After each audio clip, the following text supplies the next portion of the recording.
Every day, as we begin again to develop our own e-commerce business model, if we have any interest in making money, we should realize that our main focus should fall on the acquisition of two specific skills: making friends and creating volume. Most of us begin our business to create an income which we hope will give us more choices in life. Some people who will choose to build this business are already economically successful. They are looking for a way to diversify their income. They're looking for a business model that can generate a good income with less pressure, a little joy, and the knowledge that they are making a unique difference in the world. However, most people who get started, even though they have a source of income from a job or a business, are looking for a model to replace and increase their current level of income. Eventually, they'd like to make this business their primary source of income. Regardless of your reasons for beginning or the intensity which you choose to devote to this adventure, it is fiscally healthy to strive towards becoming an expert in these two main areas: making friends and creating volume. At this point, the cynical listener might have a question. Does making friends really have anything to do with building a successful business? Well, what do you think? Is making friends just some of that sounds nice, but it really doesn't matter philosophical mumbo-jumbo? What do you think? Think about it. Who do you do business with? When you have a choice, what are the things that determine where you will spend your money? Price certainly is a factor, as is quality. Convenience counts. Variety of choice is a consideration. In the end, though, most of us go out of our way to do business with people who we like the most, who treat us the best. We do business with the people who take care of us, who we enjoy seeing, people who remember who we are and who make us feel like they appreciate our business. Making friends is just another way to say developing our people skills, and they both fall into the same category. They are both vital. Unless you deal with an exclusive product that is in high demand and that people cannot get anywhere else, to survive in business, you had better work on your people skills. You had better concentrate first on making a friend and discovering what people really want. If you think this is not a necessity in most important business transactions, realize that this is probably something that you especially need to work on. We all need continuing education in this area. We all can improve in the area of communicating our feelings, our appreciation, and our lack of agreement in a more tactful manner. It is a never-ending field of development. Acquiring knowledge and refining our skills in dealing with people will be a benefit to you in every area of your life. We will be students in the making friends arena for as long as we live. The first e-commerce commandment: thou shalt make friends. Thou shalt focus on the other person's needs. It's the right place to start. Now, let's talk about the second most important element in our business: creating volume. Here comes the second commandment: no volume, no money. Based on that little sliver of reality, it would seem that the ability to create volume is an essential skill to develop. Understand that volume comes from products moving through your organization to the final user. Products move through your network in three ways. Number one, IBOs buy products from their own store for their own use. They divert all their spending power to their own store. If they're not going to buy from their own store, why should anyone else use it? Number two, IBOs develop a clientele by sharing their product knowledge and experience with friends, relatives, and new acquaintances, and registering them as clients or members. You then set these clients or members up on a program called Ditto Delivery, which translates to automatic replenishment. In other words, products are sent to your clients or members at timely intervals which your clients or members designate. It makes life simpler for your clientele and gives them a few less things in their day that they are required to remember. Number three, IBOs can choose to build a community of friends who learn to create volume in the same fashion. If you are successful in helping an IBO who you have started in the business to succeed, the company will pay you. You don't get paid for recruiting. You could register 1,000 IBOs. If they create no volume, no one benefits. You are wasting your time, and they are wasting their time. You get paid for helping others succeed by creating volume. Therefore, one of our priorities should be to help our IBOs understand and implement the concepts of buying things from their own store, developing a clientele, and building a community of people who are doing the same thing, making friends and creating volume. As we get started, we all do the same thing. We speak with people about the opportunity whom we already know. The ones who are looking for something and are interested in a business of their own, we show how to register as an IBO, how to place an order, and how to acquire the Business Builder's Guide, which makes getting started a much more productive experience. There will be people you speak with who are not interested in developing the business model. These are the folks who we convert to our clients or members. They are presently someone's customer. Why not yours? When doing this, share with them some of the differentiating benefits of a few of your favorite products and help them place an order.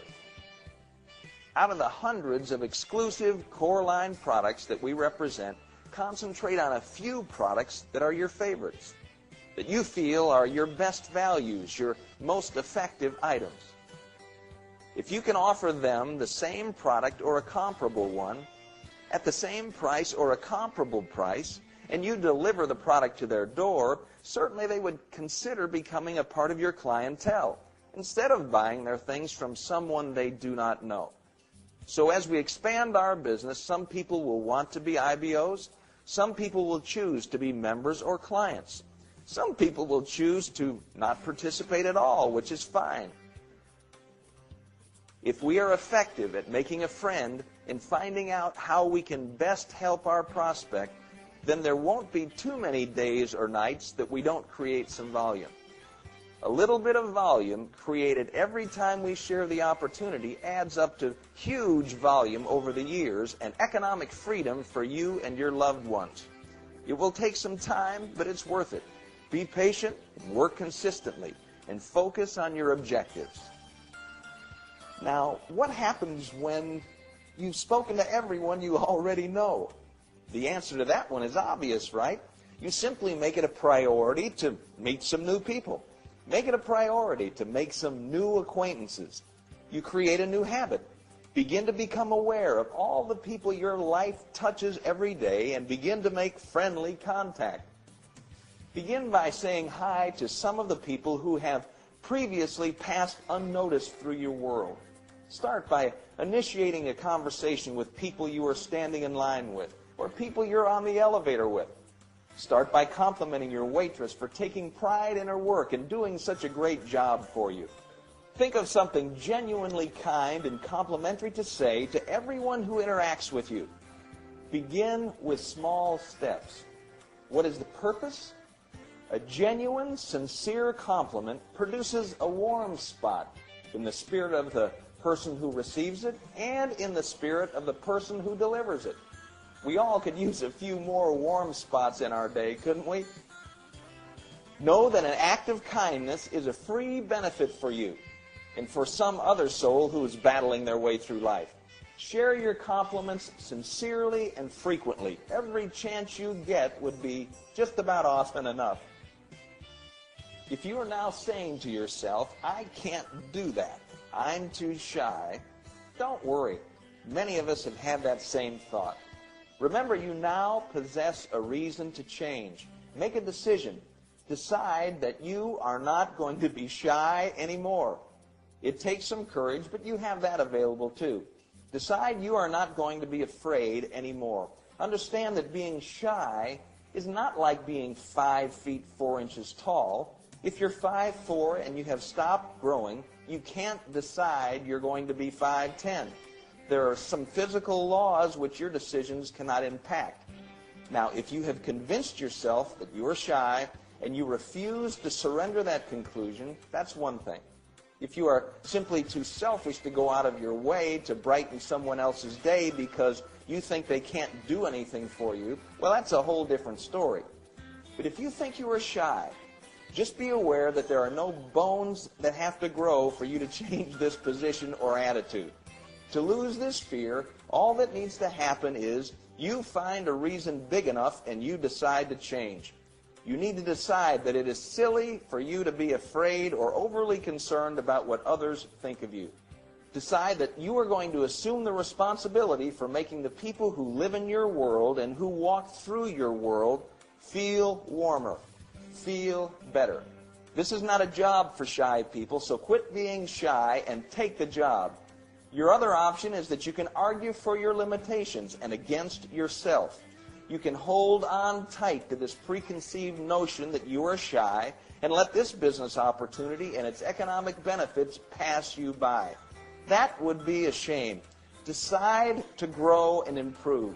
Decide to be a positive influence on all who pass through your world. Begin today and never stop.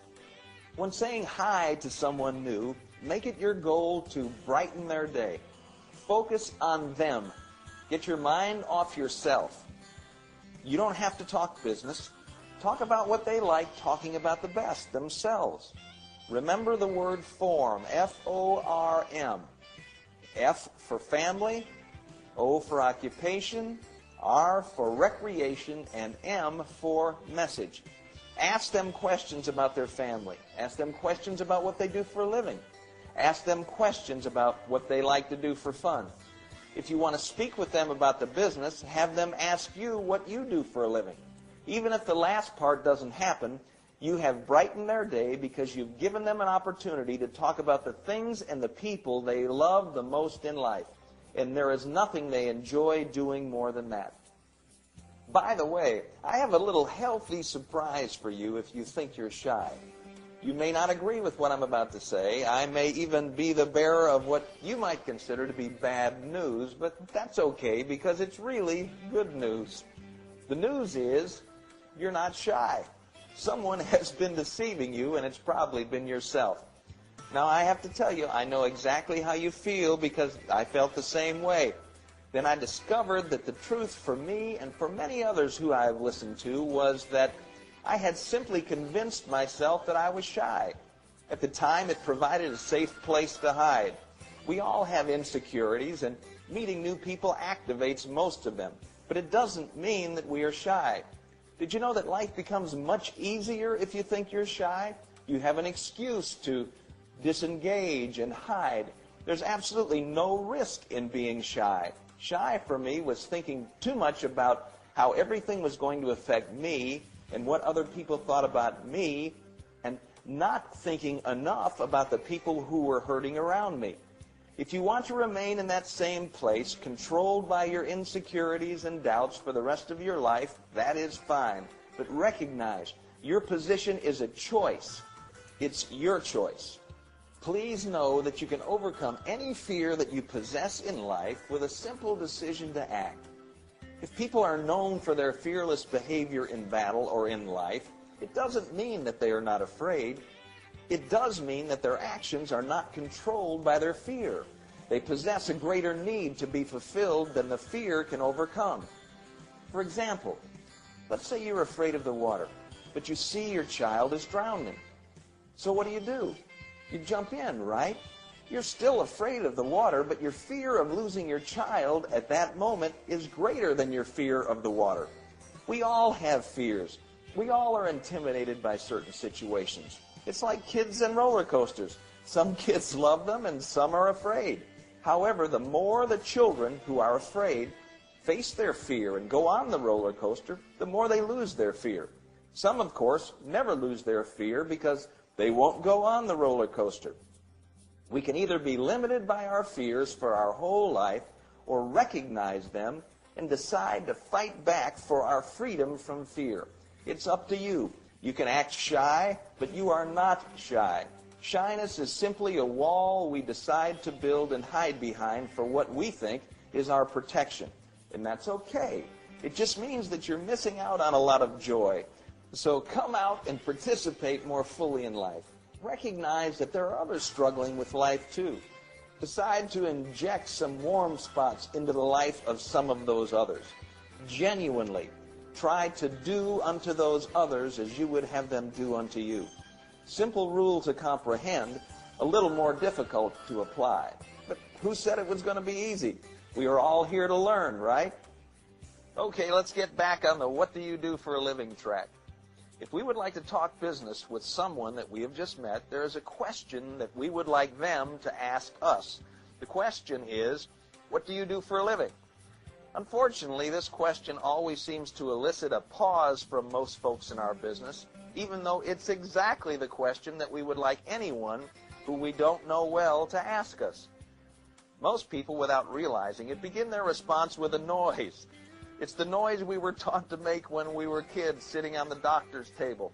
The doctor would insert that oversized wooden popsicle stick into our mouth and push down on our tongue, and then he would say, ah.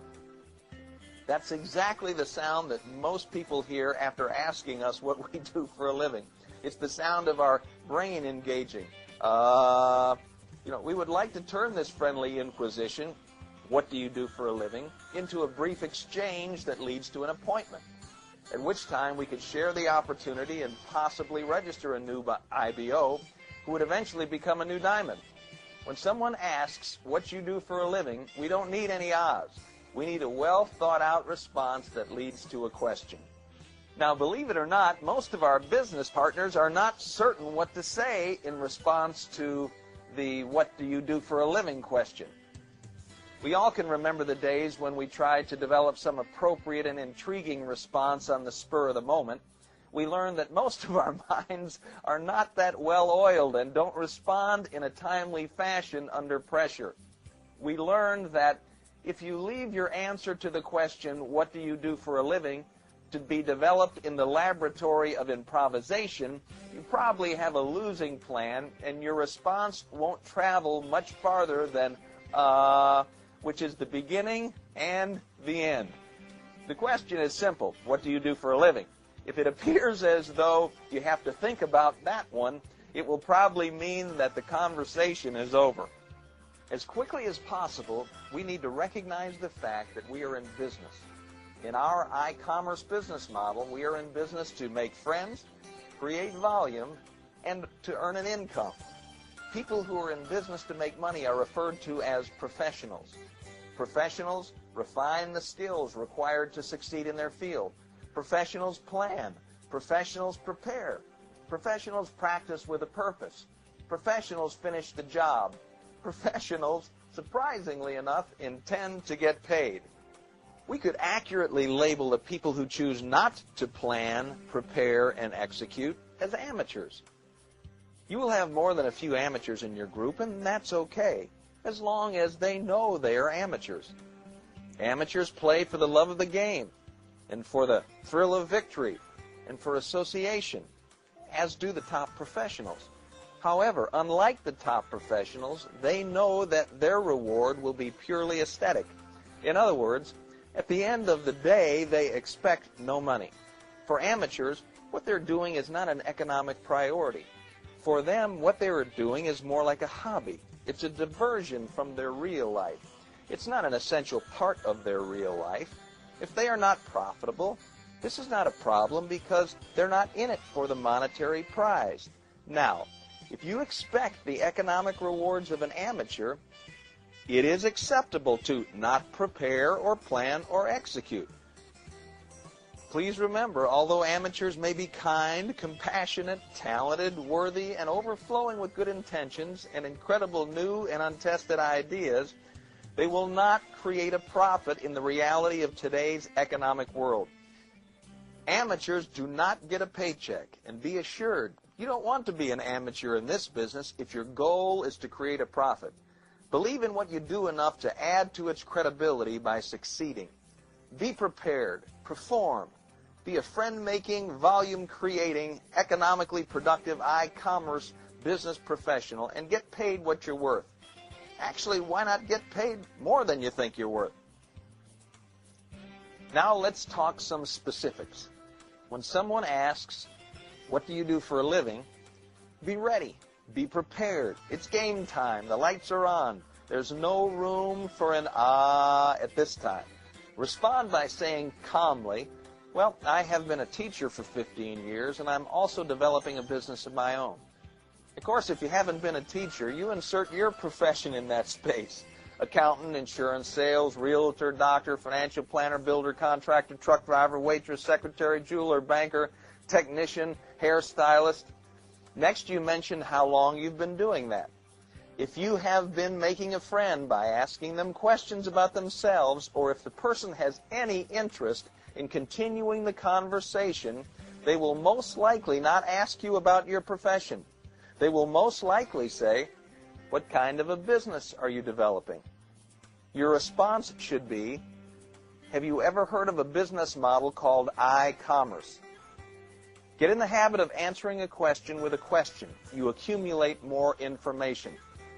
They say, no, I have not, or what is that? You calmly say, well, what they do is they teach people how to develop consumer marketing communities. You say they, not I or we, because you don't want to have to carry the credibility of the business model when you're just getting started. Our prospect or friend may not really be impressed with what we might think is a great thing. Maybe they can tell that we don't play tennis with Donald Trump on a regular basis, and that in the past we haven't been the source of cutting-edge financial information. However, we all know that even a blind squirrel can find an acorn, and they may look at us as a blind squirrel, which is fine. Give the model and the people you work with the credibility. Make someone else the expert. After you have told them that you are learning to develop consumer marketing communities, if the prospect or friend has any interest, they will turn their head and look at you like you have just spoken to them in an ancient dialect of some extinct prehistoric language and say, what is a consumer marketing community? You say apologetically, sorry, with a smile. It sounds more complicated than it is. What they really do is show people how to create an income stream from products and services that are currently everyday expenses. They say with sincere interest, well, so how does that work? You say, in all honesty, I have absolutely no idea. Just kidding, gang. Let's try that again. They say with sincere interest, so how does that work? You say, well, actually, they teach you how to operate your own online for-profit virtual superstore. Just imagine, whatever you need as a consumer, you can get it or something better from your own store. Of course, you know people, and people buy things. Obviously, given the opportunity, some of them would use your store too. What's really cool is that orders can be placed through the internet or through a 1-800 number, and the merchandise is shipped directly to your door or their door at reduced prices if they want to be a member. They might have more questions, but that is the end of your how does it work business answers. You don't want to say any more with regard to the opportunity. Your commercial is over for now. After this, any business questions should be deferred to a contacting or follow-up piece. If they show any interest, you could mention personal wants and needs and say something like, you know, I don't know about you, but I was looking for a way to create more income and more time, but I didn't have the time or money to start something of my own.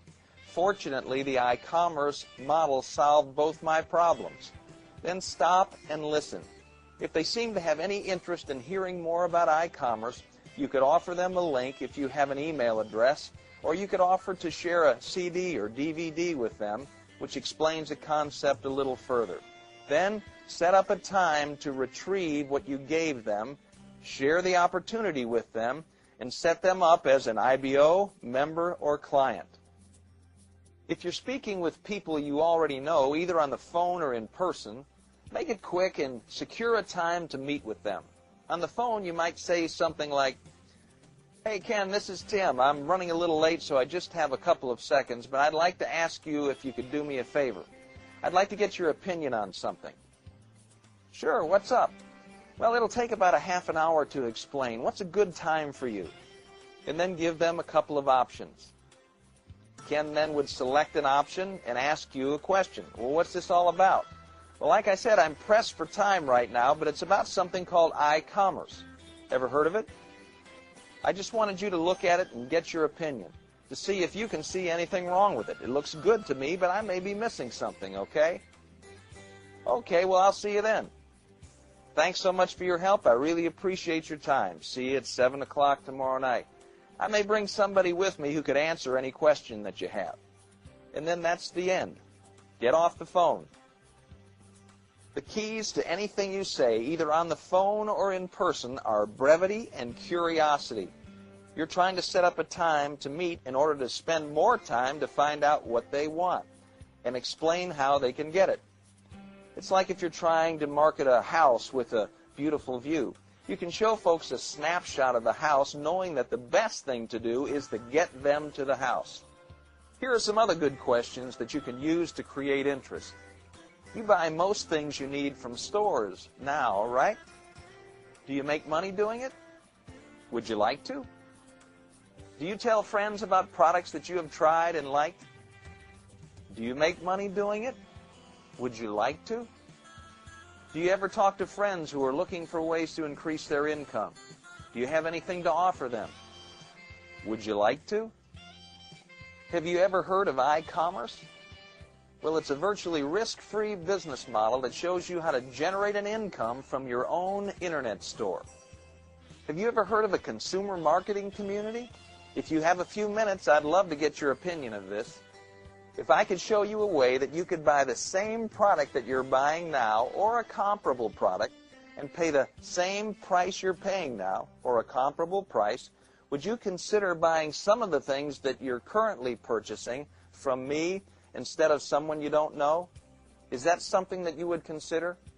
Well, is there a time this week that we can get together for about 30 minutes so I can show you and your wife some of the things that we have?